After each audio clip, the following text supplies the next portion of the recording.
It is. I love it. And I got to get your prediction really quick on the Jake Paul versus Gervonta Davis fight. Boxing. I'm team boxing, man. Gervonta Davis, of course. Gervonta Davis? Of course. And who would you say is the #1 pound for pound right now in boxing? Usyk. Great fight, great matchup. It's fun for the sport of boxing. It makes it fun. It makes it entertaining. That's what it's all about. You know, and may the best man win. It's an exhibition regardless. It doesn't count. The weeds for this? You part of this movement that's going on right now. Well, I got in the ring with you know, a top pound for pound fight in the world. We got going over there contribute to help this dude.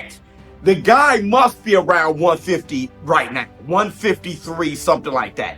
And you can really tell when he's sideways. When you look at him sideways and see the depth. Alexander Usyk has given a strong warning to Jake Paul about facing Gervonta Tank Davis. With Tank looking bigger, faster, and more skilled, Usyk believes there's only one outcome: Jake Paul losing.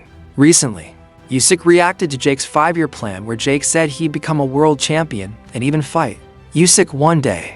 Usyk didn't hold back. He replied, "Good plan, Jake. But I'm not here for 5th place, only 1st. Soon I'll finish my boxing story, and after that,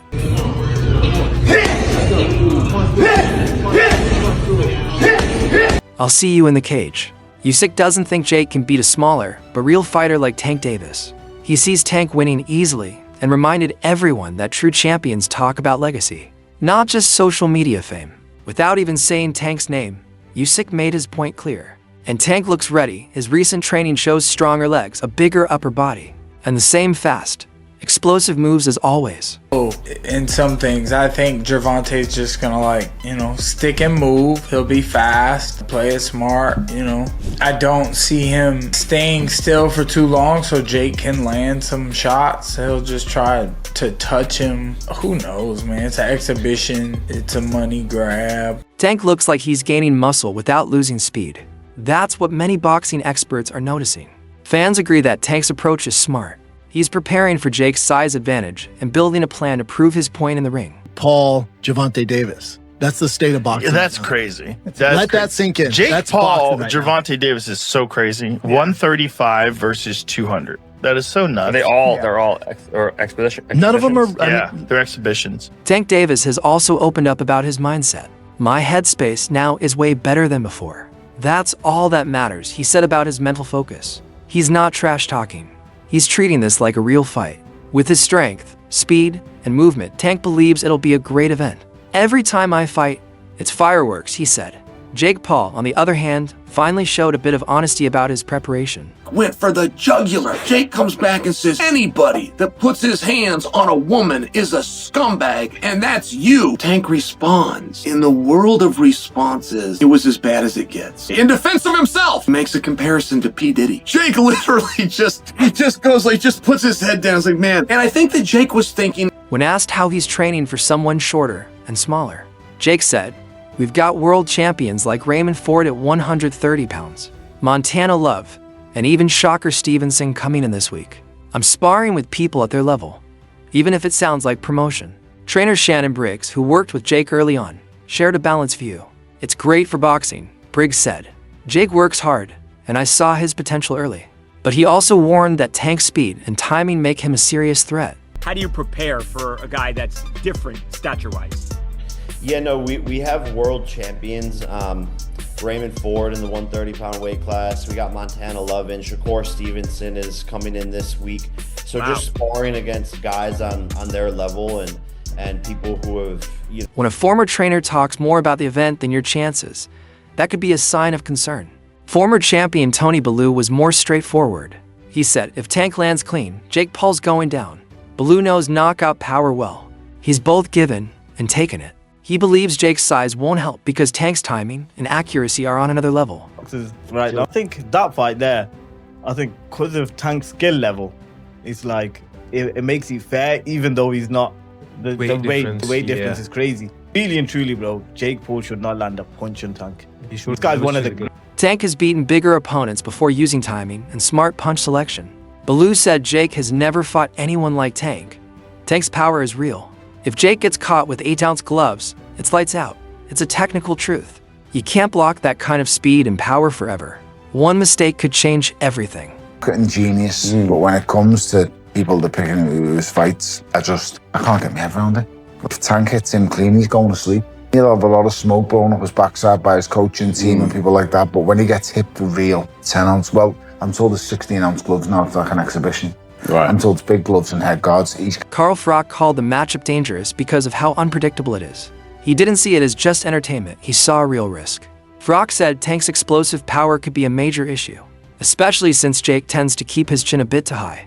Veteran boxer Gabe Rosado agreed, saying Tank isn't just powerful, he's smart with his setups.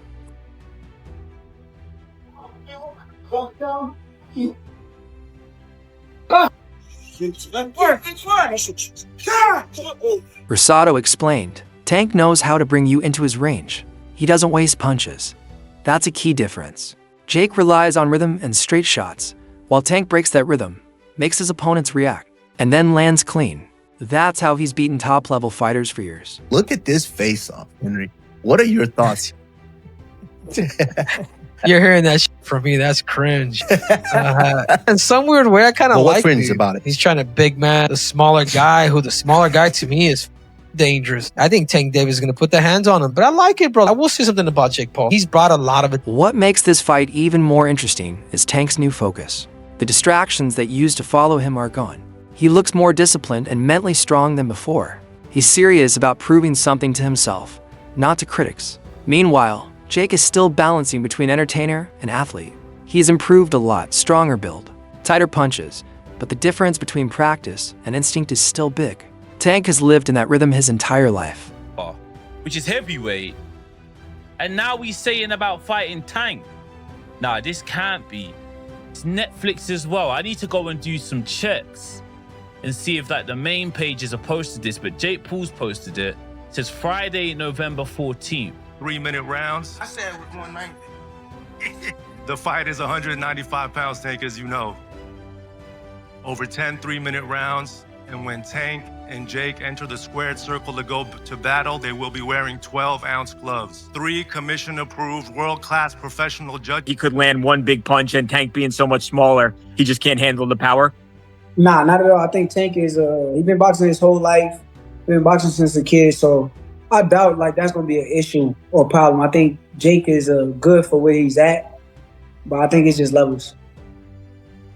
Do you see a more likely chance that Tank... Shocker Stevenson didn't hold back when asked if Jake Paul has a real chance. He simply said, no, when pressed again. He repeated it, no. Then he explained calmly, size might play a role, but if I were Tank, I'd just outbox him and use my ring IQ. I think Tank could make it look easy. Shocker also mentioned something many didn't realize.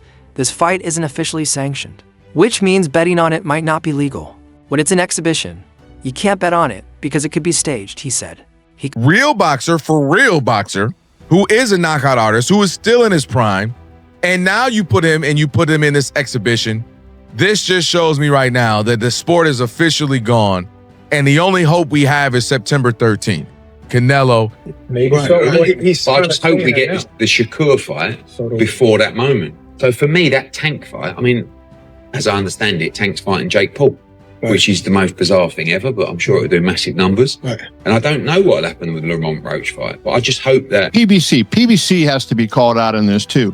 They have one of the biggest stars in boxing, and they're putting them in this farcical fight. And they are struggling for survival, PBC. They are just falling apart. You know, the Pacquiao fight did terrible. Terribly promoted. Pacquiao was hardly available. It was just that they were too cheap. Call the idea unpredictable and circus-like, hinting it might end up being more for show than a serious competition. Even Paulie Malignaggi, who's fought both Canelo and Crawford, gave his view. He said that if it's a real fight, glove size will matter. Jake might be nearly 100 pounds heavier, but if they use small gloves, Tank can hurt Jake if he lands clean. Raymond Ford summed it up best. If Jake really wants to fight Tank, make it real. No big gloves, no soft touches. Just let them do what they do best. What do you think? Drop your thoughts in the comments, hit the like button, and subscribe for more updates on this story.